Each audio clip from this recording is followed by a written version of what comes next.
జగన్ రాజన్న రాజ్యం తీసుకొస్తానని చెప్పి రాక్షస రాజ్యం తీసుకొచ్చారని ఉమ్మడి పశ్చిమ గోదావరి జిల్లా జనసేన పార్టీ ప్రధాన కార్యదర్శి చెనమల చంద్రశేఖర్ రెడ్డి మండిపడ్డారు. మాట తప్పను మడమ తిప్పను అన్నారు.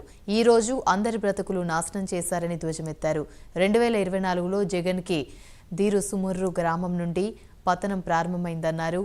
భీమవరం మండలం దిరుసుమర్రు గ్రామంలో జనంలోకి జనసేన ఇంటింటికి జనసేన కార్యక్రమాన్ని చంద్రశేఖర్ నిర్వహించారు.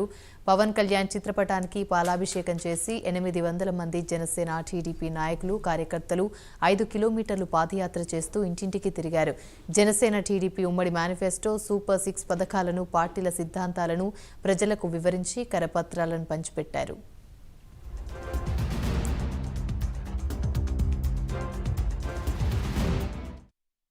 జనసేన అనే కార్యక్రమాన్ని మరి ఈ యొక్క రూరల్ గ్రామంలో మేము చేపట్టడం జరిగింది. దీనికి ప్రతి ఇంటింటో కూడా మరి విశేష స్పందన లభిస్తూ ఉంది. మీ యొక్క వైఎస్ జగన్మోహన్ రెడ్డి రాజన్న రాజ్యం తీసుకొస్తానని చెప్పి రాక్షస రాజ్యం తీసుకొచ్చాడు. మాట తప్పును మడం తిప్పును అన్నాడు. ఈ రోజు మా అందరి బతుకుల్ని సిద్ధం చేశాడని చెప్పేసి ప్రజలందరూ కూడా వాపోతా ఉన్నారు.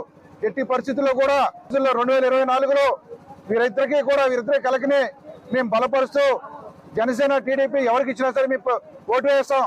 కానీ 2019లో ఆ రోజు ఓటు వేయలేకపోయాం పవన్ కళ్యాణ్ గారికి.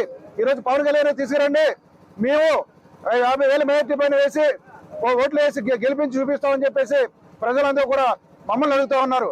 2024లో ఈ యొక్క దిశమర గ్రామం నుంచే ఈ యొక్క వైఎస్ఆర్సీపీ జగన్మోహన్ రెడ్డి యొక్క పతనం స్టార్ట్ అయిందని చెప్పి ఈ సందర్భంగా నేను తెలియజేసుకుంటూ